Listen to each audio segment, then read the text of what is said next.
You gotta yell at them sometimes, don't you?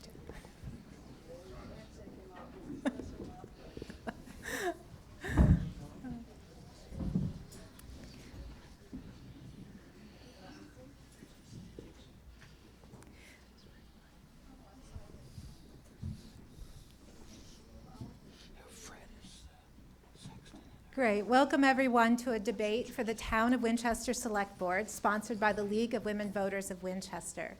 My name is Cheryl Shepard, and it is my pleasure to be representing the League and sponsoring this event this evening. Thank you also to WinCam, who is streaming it to the public and making it available on their website.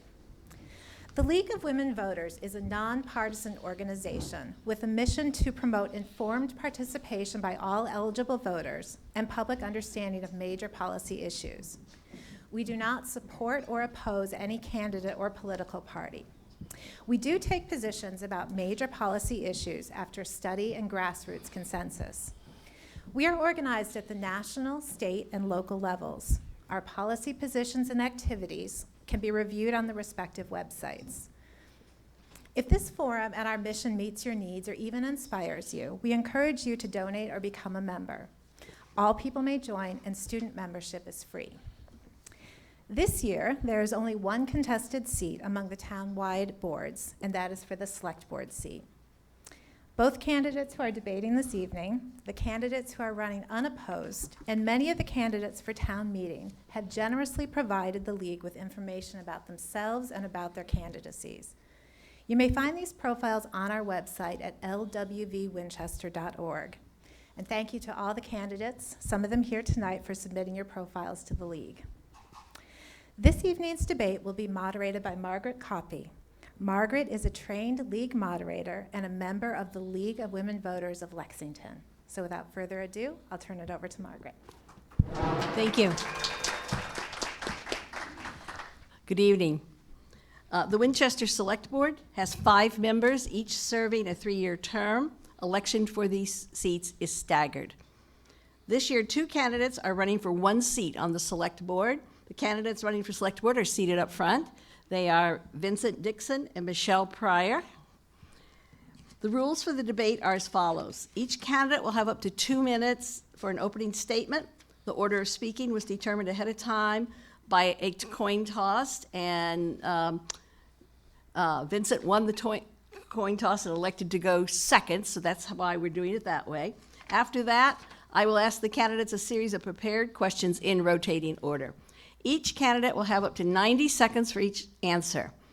After each set of answers, the candidates or I may request a rebuttal. Should a candidate choose to rebut, the candidate will have up to 30 seconds to do so. I may on occasion allow a second round of rebuttals or ask a follow-up question, depending on how the discussion has gone. Personal references about other candidates are out of order. After our final question, each candidate will have up to 60 seconds for a closing statement. The closing statements will be given in reverse order from the opening statements. And before we start with the opening statements, I would like to point out that we have 2 timekeepers sitting in the front row, and they have cards that indicate when the speakers have 30 seconds left and then a stop sign. So thank you for doing that. I will now go to the opening statements, and we will start with Michelle Pryor. You have 2 minutes. Thank you. Good evening. I'm Michelle Pryor, town meeting member since 2011 and a Winchester resident for 18 years. My roots in town go back further than that. My father was a public school employee here in Winchester for 26 years before he retired. If elected, I'll bring to the select board my knowledge and skills gained over my dozen years volunteering in a variety of roles. I was on the finance committee for 6 years and served as chair of one of those years. I'm an independent thinker, I'm open-minded, and I'm collaborative in how I assess the issues that face our town. I want to see Winchester continue to be a community with residents of all ages, incomes, ethnicities, and backgrounds able to live in the housing that they choose. I want to see our older residents able to stay here, to remain in place, to support new residents moving into town, and to be able to stay in their homes. To do this, I think it's important that we maintain a broad mix of housing types and that we're mindful to the rate of growth of our residential property taxes. It's important that the fiscal decisions we make for our municipal and school enterprises are practical, realistic, and well-informed. We can invest in our infrastructure. We can fund our capital projects, of which there are dozens. We can expand services and programs and retain our employees through thoughtful planning and a carefully managed financial process. I know that everyone who chooses to run for office is motivated by a desire to do what's best for Winchester. I'm also motivated by that. I've served in a variety of roles over the last 12 years. I'm hoping to join the select board. I care about our town, and I see firsthand how we all benefit from the talents of our school employees, our municipal staff, and the hundreds of volunteers who serve in appointed and elected roles. I will work for all of Winchester. I look forward to collaborating with the town, with leadership, staff, with our committees and organizations to address the challenges as they arise and to grow our services and supports in a sustainable way. You can learn more about me on my website, electmichellepryor.com, and I ask for your vote for Select Board on March 18th. Thank you, Michelle. Vincent, you have 2 minutes. Thank you. I'm asking for your vote this March 18, 2023, a Saturday, at the annual town election, because I think that you as a voter, I as a voter, we as Winchester residents have much in common in terms of our feelings for what is our town. You may say, really? Well, think of some facts. Almost $150 million in our town budget proposed by our town manager. All of us will mostly have to pay for this because we do not have much commercial property. The newer construction in our town is largely residential, and our schools, first rate, requires substantial construction for new buildings and updated programming. I've grown up in Massachusetts, lived in Boston, Cambridge, Somerville, and now Winchester, and each of these communities and many others have had and still have much in common. These characteristics include financial challenges, educational uncertainty, the realities of balancing local municipal operations, and a lack of regional government cooperation. While we have virtually no county government, in part because of that, we must be very prudent in our expenditures. And we must push back and challenge state government to share some of their significant resources. We must be among those municipalities that help to lead towards better regional planning and better state cooperation and assistance. Maintaining and improving our quality schools, embracing environmentally needed actions, providing useful transportation options, creating suitable residential property tax exemptions, enforcing traffic and pedestrian safety requirements, and more is what our town needs to be doing. Your opportunity as a voter is to honor me with your vote and see how I perform in achieving needed actions for our town using my breadth of knowledge and depth of experience. Please give me your vote for Select Board. My name is Vincent Lawrence Dixon, and I ask for your vote. And my education is also important to this because I'm a working class kid who was homeschooled by my parents, went to Harvard Extension School and the Harvard Graduate School of Education, and I learned a lot there. Thank you. Thank you, Vincent. I will now ask a series of questions that were prepared by the League of Women Voters of Winchester with extensive input from the public. The questioning will end at 7:55 to allow for closing statements, even if not all the questions have been asked. And to remind the candidates that they have 90 seconds for their answers to the questions. And we will start with Vincent with the first question. What is the biggest challenge facing the town now and in the near future? 90 seconds. There are a lot of challenges facing the town, and I think this is one of those areas where it's a false dichotomy or multichotomy, if there is such a word.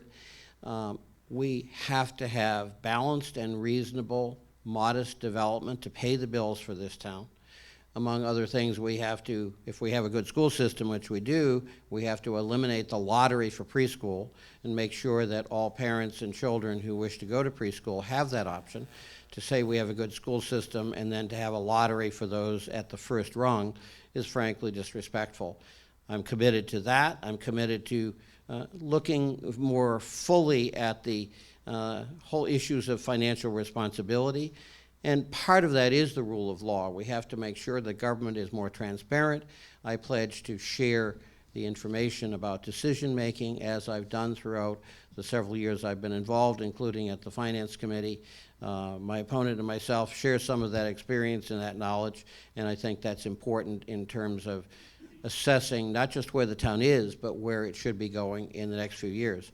One brief comment on that: as a historian, I've done some looking back, and if you increase the density of downtown, some of that would be simply restoring the density this town once had with a smaller population, and that would help to pay the bills. Thank you. Thank you, Vincent. Michelle, do you need me to repeat the question? No, Okay. I think it's the greatest challenges facing our town Yep. now and in the near future. Yes. Yep. Thank you. Okay, so I think I agree with Vincent on development being mindful and moving forward and creating housing units and affordable housing with our housing production plan. I think I'd add to that, we have a lot of capital needs. The select board has been spending hours meeting with capital planning, looking at projects, looking at our infrastructure, roads, buildings, sidewalks, roofs, very exciting topics. I think our capital needs are extensive. I think our property taxes, as we all talk about, we need to be thoughtful about where each dollar is spent. And I think another challenge, we've just had our town planner leave for another job, and our longstanding DPW director, Jay Gill, retired. So we've had some turnover in some key leadership roles in town. So I see that as an important decision to hire and to replace those folks who've done great service to the town to keep us moving on the right path forward. Thank you. The next question, we will start with you, Michelle. How will you approach competing budget priorities? What program would you add or preserve because it offers a high value for comparatively low expense? And conversely, what program or expense might you cut or eliminate? 90 seconds. So the select board doesn't necessarily cut or add programs. The budget is proposed by the town manager. The select board gives some guidance on that. The school committee votes their own budget, and then the finance committee has the final decision on positions, programs, or initiatives. So I don't know that I would necessarily pick one over the other, but I think overall, sustainable, the greatest value to the residents, an ability but to fund it sustainably, so maybe not grant-funded, time-limited programs, but on the select board, we don't have line item veto authority to end or create new programs. Thank you. Vincent, do you need me to repeat the question? No, thanks. Okay, 90 seconds. I do agree with my opponent on much of that. I think one of the other things that we need to think about is if you look at nearby towns, they actually have a little better staff. We need to recruit businesses to strengthen the number as well as the variety of our retail and commercial business footprint here. And part of that, I've committed to hiring an economic development director. I understand the town did have one about 20 or 25 years ago, and actually paid for their own salary at least and brought a few other amenities to town. Having lost our town planner, we need to replace that position with a first-class town planner and perhaps add at least one staff. I understand Lexington has at least 3 people in that role. Very important to have one person who's left and not have any backup is a real gap this town has that must deal with pretty quickly. Thank you. The next question, we will start with you, Vincent. How do we maintain our high bond rating? Would you propose any changes to this process? Bond ratings are very important because the higher they are, the less it costs to borrow money. And in an environment where interest rates are going up and construction costs have been escalating, that's extremely important. I think there's some other things we can do in terms of that. The advocacy for keeping our bond rating is certainly important, and I understand that was helpful in keeping what we have, but I think we need to strengthen our reserve components in different ways. I would have a small school building reserve fund to add to our mechanisms. I would develop a fund for Winchester that would welcome private contributions from wealthy individuals. Boston, some other communities have that. It would help to strengthen our parks and our other footprints as well. Thank you, Vincent. Michelle? Could you repeat the question, please? Sure. How do we maintain our high bond rating? Would you propose any changes to this process? 90 seconds. Sure. So how we maintain our bond rating is maintaining good fiscal health. I'm a member of the Audit Advisory Committee, so we look at our audited financial statements twice annually, and we know we have some very large bond obligations. We have some unfunded liabilities. So we have some levers we can pull. Raising reserves, as Vincent mentioned, is certainly one of them.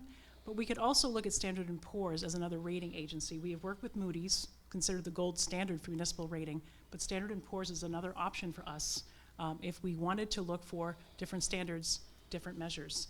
And another piece I think we need to look at is maintaining our operational reserves as a portion of our budget and keeping that in balance, which involves operating overrides on occasion and involves balancing our budget going forward. We're on a good path. I think we can do some things to shore up our spending and shore up our reserves.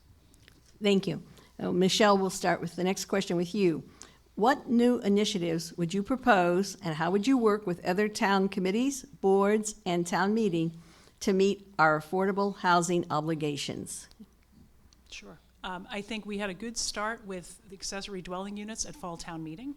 Our affordable housing, I would like to see us attract, if we could, housing for residents who may be not able to maintain their homes and want apartments. So residents for, apartments for the elderly who may want to downsize, provide an over 55 community where people can live downtown. I think we have the ability to develop, as we have on Converse Place and other places. Our zoning allows for higher density further up Main Street, so I think we can look at not just big bang developments, but some of the smaller townhouse type developments, or looking at capacity and density where we're zoned to do so. Thank you. Vincent, would you like me to repeat the question? No, thanks. Okay. New initiatives, of course, are across the entire town, and frankly, across Massachusetts. Back many years ago in the Deval-Patrick administration, the Commonwealth decided to borrow some public funds and provide some mechanisms and grants to biotech to keep it here. That's been a tremendous success. That's brought tremendous revenue. But the cities and towns affected by that success, the rising housing costs, the pricing out of people who made this place and Eastern Massachusetts and the Commonwealth what it is, those are real issues, and we have to challenge the state to share some of those resources that they help to pay for and create, but we should share for that as well, because we're bearing some of that burden, and that's a crucial part. Legislation at the state level collaborated with other nearby communities is important. Perhaps a Middlesex Regional Commission like the Cape Cod Regional Commission to provide a collaboration between Lexington and Woburn and Winchester and Stoneham and Medford, these communities working together with their legislators, some of whom are well placed, I think would be vital to getting some of those resources. When the Commonwealth has resources where they're trying to figure out how to spend some surplus, we should be sharing some of that because we've created some of the raw material and some of the housing that people are using, and we need more. So can I rebut on just for a minute? Yes, 30 seconds. So I think I certainly appreciate the regional perspective. I think the question, as I understood it, was what initiatives could we do here today with what we have? And I agree, advocacy at the state level, we could advocate for additional circuit breaker reimbursement, additional special education funding. I think we need to be mindful of the production plans that we have, the zoning that we have in the town that we live in. And I love the idea of statewide advocacy, but I think we need to move forward with what we can and the plans that we have in place now and in the next couple of years. Thank you. Vincent, do you have? Well, just, I 30 agree. seconds. Those are key points, but we don't have regional government. The effort of a city councilor in Cambridge to reach out to nearby communities was actually, frankly, ignored. And we have to have some mechanism there to share the resources from the federal government at the state level and at the local municipal level. We have 3 levels of government. We don't have 4 as some states have, and that's a gap we need to address, not just with our own actions, but with advocacy for state funds. Thank you. The next question, we'll start with you, Vincent. How would you address ongoing concerns with traffic mitigation in town? Would you support the use of speed tables? Enforcement is the one-word answer to that. It is complex in the sense of what are the offenses that are a problem. We are next door to office parks in Woburn and other nearby communities, people cutting through. We have to enforce that. There was already a problem back a couple years ago when it was noticed that traffic in the pandemic was down by half and the level of accidents was the same. There has to be enforcement. Many of us know of accidents such as happened with Anna Lavalette, with Reverend Thomas Moussin and others. There has to be enforcement, and there has to be public education on that.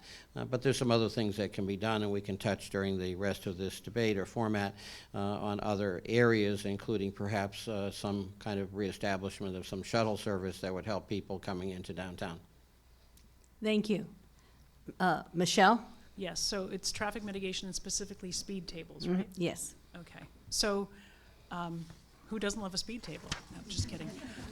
I think what we've done downtown, so I have an office on Mount Vernon Street, and on Main Street, right in front of First House Pub, we have kind of seasonal speed tables, which I understand the concern with plowing and speed tables and bumps, it's hard for plows to get over, but I think the town has done a good job with regional traffic reduction and mitigation. We know that traffic narrowing helps to slow down traffic and cars. I live on the Medford-Winchester line, so one day, a few months ago, Winthrop Street got a speed table, seemingly overnight, and the signs came later. We didn't blow any tires, but yes, I think speed tables make sense. I think we need them on some of our roads. I think we need to be mindful of public safety and how ambulances and fire and police can get to our neighborhoods and navigate those tables. Thank you. The next question, we'll start with you, Michelle. How should the Select Board go forward with the development of the Washington Swanton Street property? So I'll guess with what I think is behind that question. So we have, we did acquire the property. Town meeting provided funding to pay off the purchase price. There is an RFP in place, as I understand it. I'd like to see the design include some first floor retail or some commercial element. I think the town needs to be very mindful of what the scale of that development is, the number of units, and what we can have in what was a commercially zoned parcel of land to still maintain some level of commercial income. Our commercial tax base is rather low, and I'd like to see that new development have some element of restaurant, retail, or something that kind of honors its history as a former retail small development. Thank you. Vincent? This is an area where we both agree, and I think there's a question of mechanism. I think at some point we've had too many issues like the Washington Swanton Street that have dragged on between court cases and disputes. I'd like to see perhaps looking at having some type of citizens commission to look at how we actually get these projects done without going through these long, dragged out kind of things. We need the revenue from mixed use that includes residential and commercial. We need to go out and recruit those kind of situations, and we need to figure out how to avoid going in court for years on end and not getting done what we need to do. Boston and Cambridge had issues like that many years ago. I think they are pretty good models because they are communities that were nearly bankrupt that turned around and are financially successful and are now figuring out how to provide that money to keep some local residents. We need to do that here. And this is another example. 40 units a year is what we need to do in terms of keeping or reestablishing, if you will, safe harbor in terms of housing. But the Metropolitan Area Planning Council estimates Eastern Massachusetts is 100,000 units short in terms of keeping housing at a plateau level. Forget actually reducing the costs that are too high for working class people. And that's something we really need to address. Yes, we need to do what we need to do, but we have to push the state to share. Thank you. Thank you, Vincent. And you will start the next question. Given current realities, what would you propose to support the town center and promote its interests? Well, I've mentioned having an economic development director. I think that's important. I do think that there should be looking at having a shuttle service for certain parts of the day or certain parts of the week. You need to do a survey, but many people who are further out from the town center, including many seniors, might appreciate just being able to get on a shuttle and go into retail. I think that we should do some sharing and reach out to see if Lexpress and the nearby community of Lexington might be willing to help with that and some kind of collaboration, or perhaps work with the nearby towns that are very similar to us in terms of these issues, and that includes Stoneham and Woburn. They're going through much of the same issues, though they may be off by a year or two in terms of that cycle. I think a shuttle service would be valuable, would help provide more choices to people in this town, and perhaps establish some opportunities for retail to see the value of Winchester and come here. Thank you. Michelle, do you want me to repeat the question? Nope, I think I Okay, have it. 90 seconds. So I'm going to start with the concept of a shuttle and maybe take in a slightly different direction, which I think bringing people into our downtown is important. I think actually maybe being able to deliver residents from other parts of Winchester to mitigate some of the parking pressures that we have downtown. We have a huge train building project happening at the Rotary. Then we're going to have the Waterfield development. So a shuttle both to bring people in from elsewhere, but also to give residents park at the Jenks, park further up Main Street, park somewhere else, park up at, Right Log Farm and St. Eulalia's and jump on the shuttle and come downtown might be helpful, like our own little version of the ride, to patronize our businesses. The other thing I would look for is we have a downtown business. We could create an overlay district, something that would be complementary to the Chamber of Commerce. Business owners could potentially have a fund to reinvest in their own businesses to support our downtown, and it might be interesting to take advantage of the Griffin Museum and create a cultural district and expand on that. We have Studio on the Common where you can throw pottery. We have the Griffin Museum where you can see photography. Maybe we could bring some more arts and art experiences and make it a destination. Thank you. The next question, we will start with you, Michelle. How would you approach the goal of mitigating climate change in the design and construction of new buildings for the town? I think we've done an excellent job with that so far. So how would I approach it? I think I would likely take the guidance of our Climate Action Advisory Committee, our Sustainability Director. We've achieved LEED certification on some of our new buildings. We've installed solar panels on our roofs. So I think we can install certainly more electric charging stations around town, but the more we continue to invest in renewable technology and smart buildings and being net zero to the extent that we can, I think we have a good path forward, and I think we're committed as a town to doing so. And I certainly applaud that effort. Thank you. Vincent? This is an area that is certainly crucial. Too often when we worry about finance and services, environmental issues get kind of lesser a priority. They are important. We have done quite a bit in terms of that. But I think that we could look at perhaps some enhancements in terms of requiring solar, geothermal, or other options. There is also another technology that's being developed that has some promise, which is fuel cells, which has a reduction in emissions very distinctly. There are residentially available small wind propeller systems that you can get for rather nominal cost.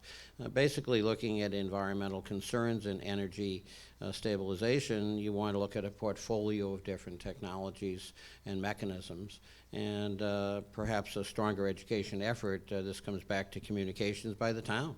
We have to communicate better from town hall, from the town manager, from the select board. Somebody said to me as they were signing my nomination paper that they hoped that I would bring some personality to the personalities, meaning the select board. I have, I think, a fairly professional approach. My opponent is professional. I think we might bring a little better behavior and a little more transparency in government decisions, and that's vital and very important in a town. Thank you. Vincent, next question, you will start. What would you propose toward implementing the town's 2020 Climate Action Plan? Well, as I indicated in the answer in the prior question, communication by town government, by the select board is important. The climate plan is crucial, but it has to involve, I think, a redo of communication. Our weekly newspaper has basically given up on local jurisdiction coverage. We do pay some money for legal notices. Perhaps we should pull that and use some of that money to just make sure that everyone who gets a property tax bill in this town gets a monthly detailed report from the town manager and the select board. The present information sources are pretty good, but they need to be in the hands of everybody. And everyone who signs up to have car registration or voting should get a little booklet. If you're going to get a learner's permit from the registry, you get a little booklet, a learner's permit. Perhaps we should give a free learner's permit to everyone who's going to vote or have a property tax in this town, so they understand town government is crucial. I've talked to many people from states like Colorado or Texas where they're looking for county government, which doesn't really exist here, don't understand what a town election is about, don't understand that they have a direct vote, and I think that's crucial, and we need to kind of essentially reset the democratic basis of this town and the successes that we do have. Thank you. Michelle? Yes, so the question was a climate, our 2020 Climate Yes. Action Plan, right? Yes. So as I recall, and Mr. Markey is in the back, I attended one of the Climate Action Committee's planning meetings. What I recall, some of the elements of that plan, and having read it recently, we have a plan to replace some of our assets, DPW, police, and fire, with renewable vehicles. We have an opportunity when we replace windows and roofs and heating systems to pick renewable energy, whatever that may look like, whether that's a combination of solar and air source heat pumps. So I think there is a schedule to look at the fleet of vehicles that we have as a town, to replace those with hybrid electric-powered vehicles. So I think as a select board member, I think we want to stay that course, but we do have a journey and a path. We do replace assets, plows, police cars, fire trucks, the buildings and the towns, the vehicles that DPW uses, that police and fire use. I think we can stay that course, and we can be mindful of all of our renovations and new additions to look at materials, heating, and energy sources that allow us to both reduce our footprint and ideally reduce our cost of operating. Thank you. Next question, we'll start with you, Michelle. What actions would you take in response to recommendations from a town meeting committee to draft a communication plan and hire a qualified individual to implement and manage the plan? Right, so as town meeting, that was presented, and we did accept that report of the communications committee. The recommendation absolutely is to hire a communications director, though I don't think town meeting took a vote on that specific position. I think Vincent has stressed communication being an incredibly important piece of what's missing, I think, with the lack of local media. A communication director, I would like to see a specific set of duties and see how that complements some of the other work that's happening in the town clerk's office.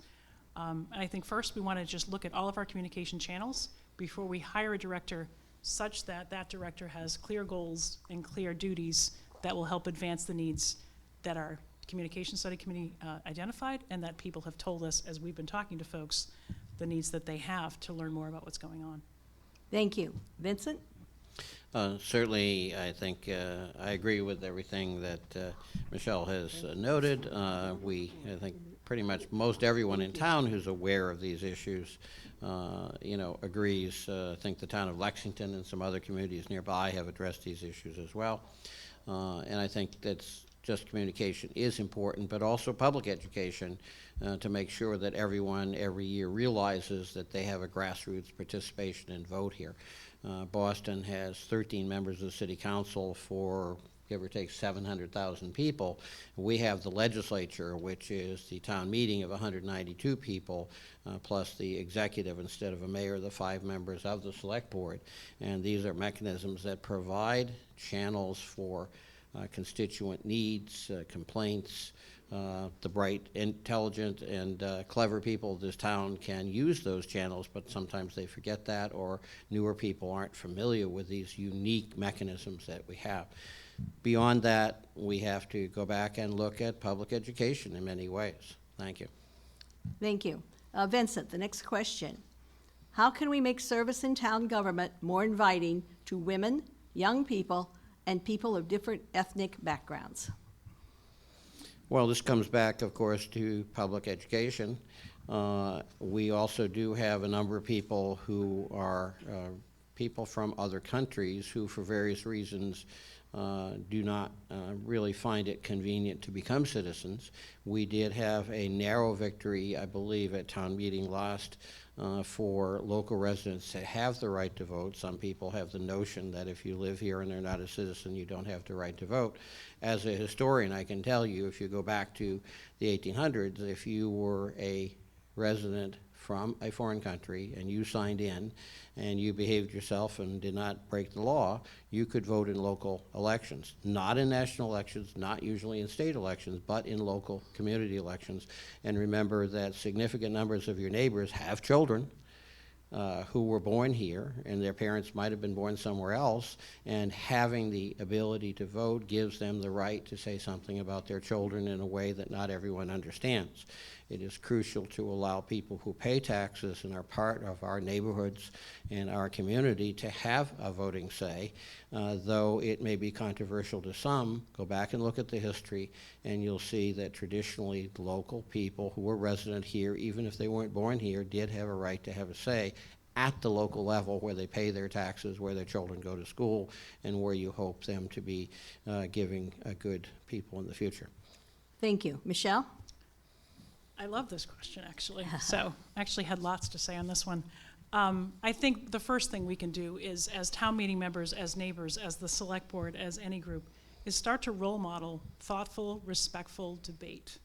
I think, why would you want to join a circus unless you're really into the circus? So I think we can all do well to role model that type of listening to each other, considering other opinions, and being open-minded.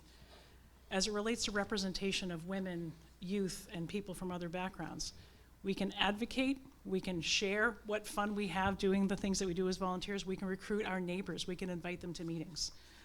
Representation matters. Having women in roles of authority, Madam Moderator in the back. Hopefully, if I get your vote, myself and the select board. Representation matters, we know that of all things. And it's been wonderful to see the town clerk's efforts to get the National Honor Society and high school students working at the polls. I understand the history department is looking to have a civic conversation. I'm going to reach out and see if we can't, as candidates, get over to meet. We have 18-year-olds that are registered to vote at Winchester High School. Engaging them early in the process and representing ourselves and conducting ourselves in a respectful manner, I think sets a good example and makes it an attractive opportunity. Thank you. The next question, we start with you, Michelle.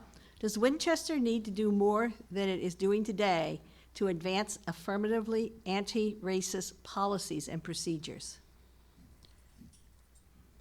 So we do have a human rights statement. We do have a human services committee. Does Winchester need to do more? I suppose every community could do more. But I think a review of our policies such that they are, to see that they are respectful and anti-racist, would be important. And I think we all do need to abide by our human rights statement that we adopted as a town. Thank you. Vincent? The answer is yes. Massachusetts has been a leader on these issues since many people eventually took the abolitionist position, ended slavery in the late 1700s, long before other people did.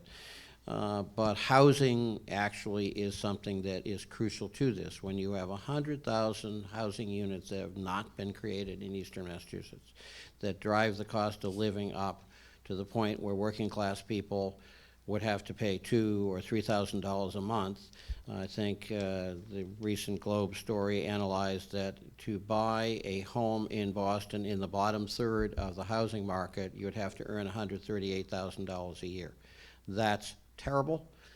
Frankly, it borders on criminal and socially reactionary.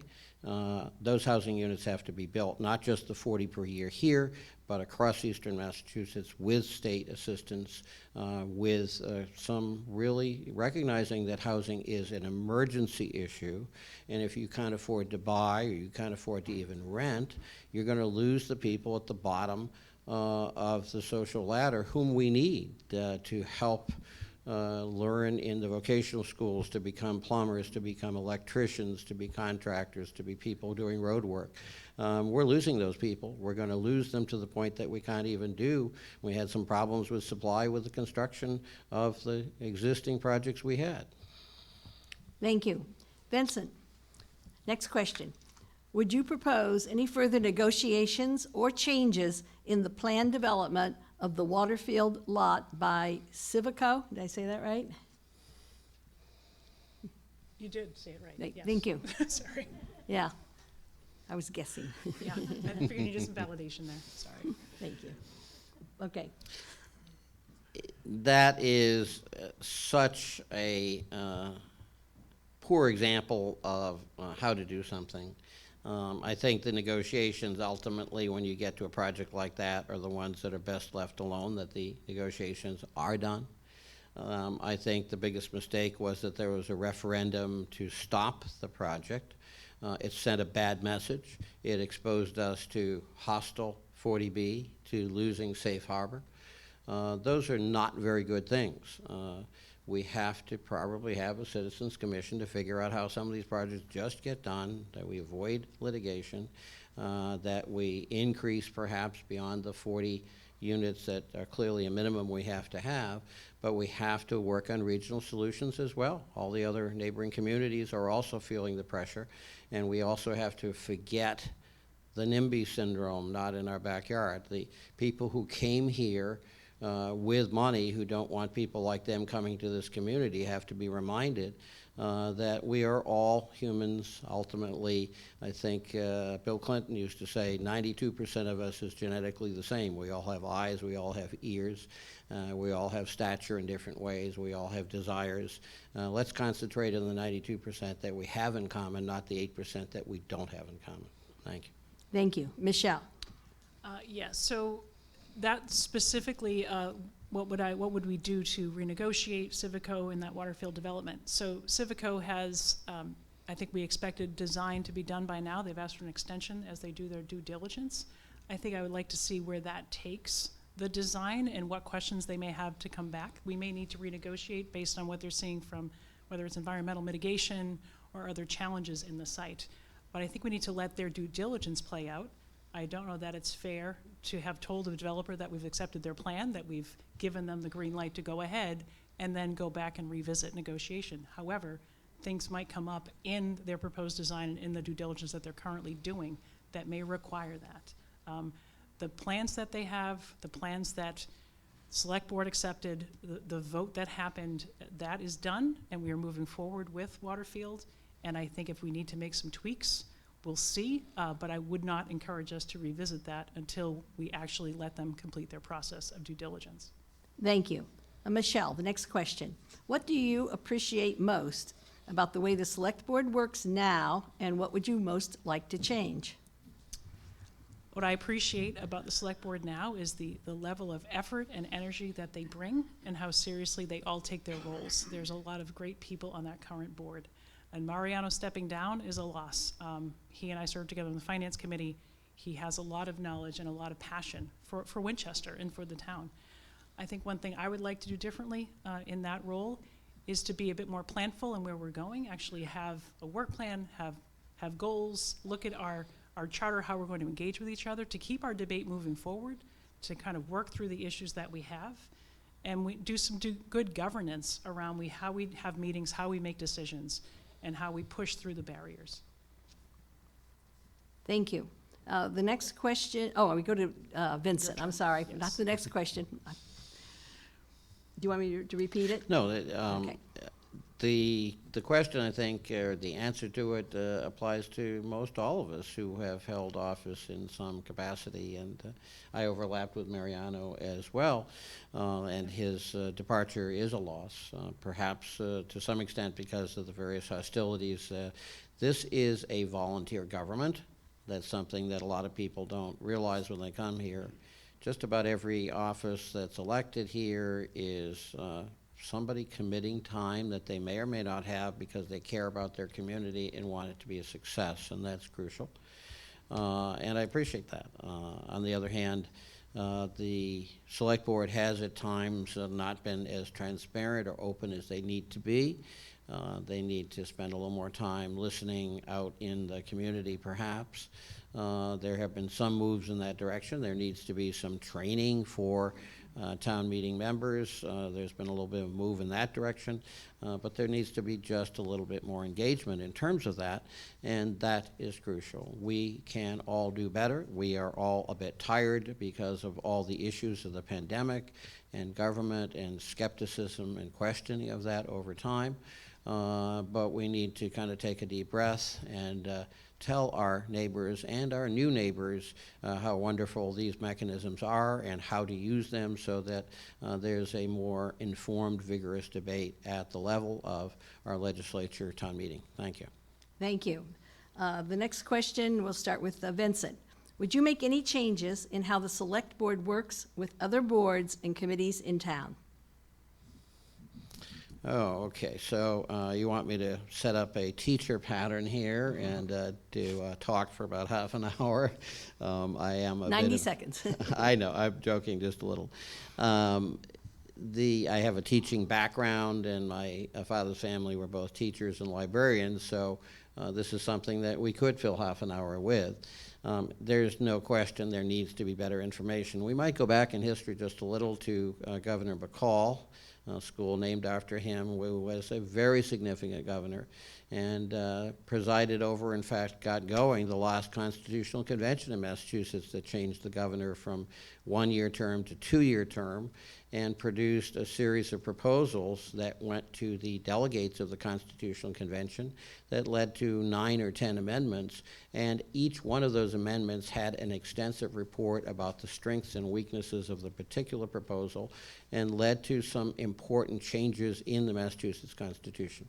I think that's an example that we could do here at the select board level, perhaps have some mechanism by which a report is done on significant initiatives, the strengths, the weaknesses.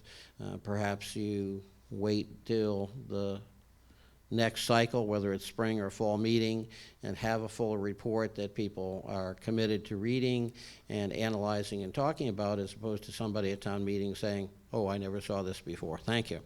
Thank you. Michelle? Yeah, so as it relates to select board working with other boards and committees, right? That was the question? Yes. I believe? Okay. So I think we have to first look at our charter, and I think we've had a bit of scope creep with some of our boards and commissions weighing in thoughtful ways, weighing in helpful ways, weighing in to be heard perhaps. So I think the select board needs to both, enforce and govern within the boundaries of the bylaw, but we also need to have some fidelity to the roles and responsibilities and decisions of other boards and committees. I think inviting, school committee in, inviting other boards in when we're discussing the budget, discussing large initiatives, not doing things behind closed doors, be it open meeting, but inviting folks in sooner than later so we're not surprised. So I think that would be, for me, the two things is invite more folks to the table, but be respectful of the authority of each of our boards and commissions, and be respectful of the decisions that they make. Thank you. This will now be the last question before we go to your closing statements. And with this one, we will start with Michelle. What question did we not ask that you would like to answer? Please tell us the question and your answer. Oh, that's fantastic. Yeah, wow. Okay. We'll start your timing after you've had time to think. Let me look at my questions. We have plenty You of time. covered a lot.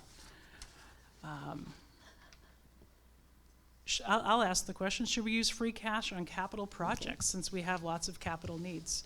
I think we do. I think we should. We often put free cash toward many capital articles. I think there's a current debate at the select board about significant investment of free cash in next year's budget. I think we need to have a plan for capital. We looked at the Community Preservation Act at fall town meeting. It didn't pass. I think we need to look at not just free cash but other sources. But it's important that we sustain our building and capital stabilization funds, that we invest in the assets that we have, and if that means we need to use free cash on occasion and ask for debt exclusions on occasion as well, I think that's an important piece and an important path we need to cover and have a plan for going forward. Thank you. Vincent? Two different points I can add to this. One is to put off operating overrides as long as possible, and how to do that is a question that is complex and has been recently on the radar of select board and capital expenditure issues. Now, in the best way possible, I'm going to end the program hopefully by saying this program should go to the dogs. We should have a dog park. There are surrounding communities that have dog parks. We have wonderful dogs in this community. My partner loved her Dalmatian many years ago. Dog parks are socialization for both dogs and humans, and I think we should look at that. That's an idea that's been floated for a while and perhaps has been delayed too long, and I think that could help make this community just a little nicer. Thank you. We'll now go to the closing statements. They will be in the reverse order of the opening statements. And you have 60 seconds, and we will begin with Vincent. I thank the League of Women Voters of Winchester and of Massachusetts for sponsoring this candidates forum day at the races. It used to be on Sunday afternoon.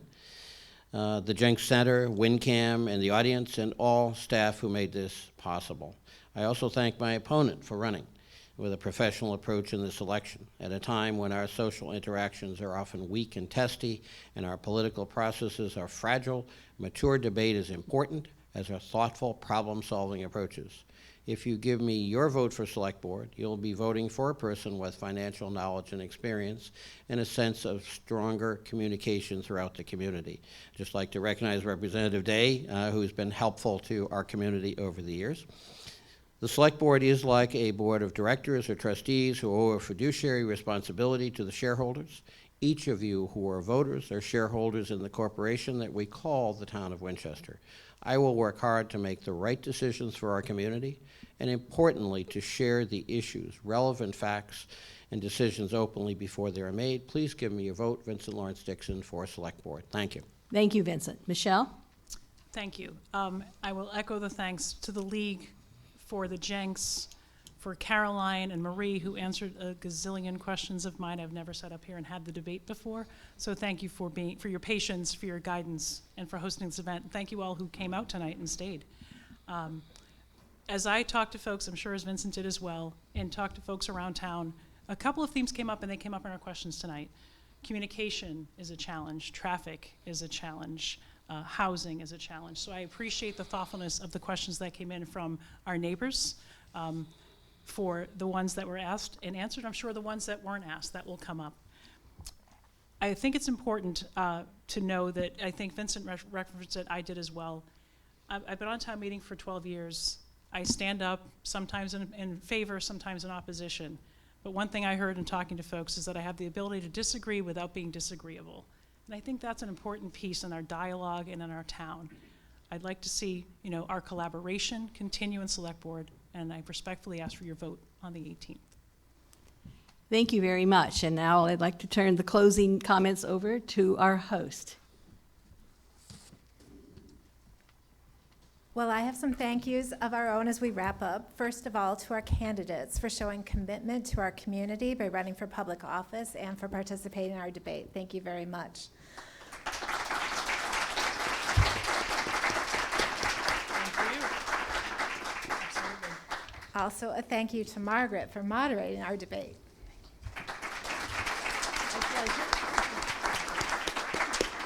Additionally, I'd like to thank the members of the public who rose to the occasion and sent us a lot of suggestions for our debate questions this evening. Also, thank you to the Jenks Center for providing us with this venue, and to the Cummings Foundation for the grant that covers the use of this space for nonprofit organizations such as the League. We thank WinCam again for producing this event and also for providing a recording of it, which will be available to be viewed on their website. We thank the town clerk's office and the election workers for organizing a safe, orderly, and inclusive election. We acknowledge the hard work and contributions by a number of League volunteers who help publicize, plan, and carry out this debate. And mostly, we thank you, the voters, for exercising your right to vote and having your voices heard. Voting will be held at Winchester High School from 7 a.m. to 8 p.m. on Saturday, March 18th. And as a final note, there are a number of write-in candidate opportunities that are in the March 18th town election.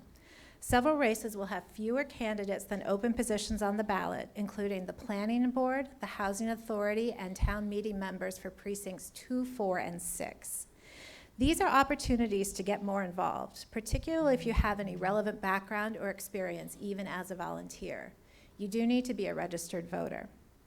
So if you are interested in running for a write-in campaign for any of these positions, please contact the town clerk's office at townclerk@winchester.us or call 781-721-7130 so that they're aware of your candidacy. And with that, thank you all. Have a good evening.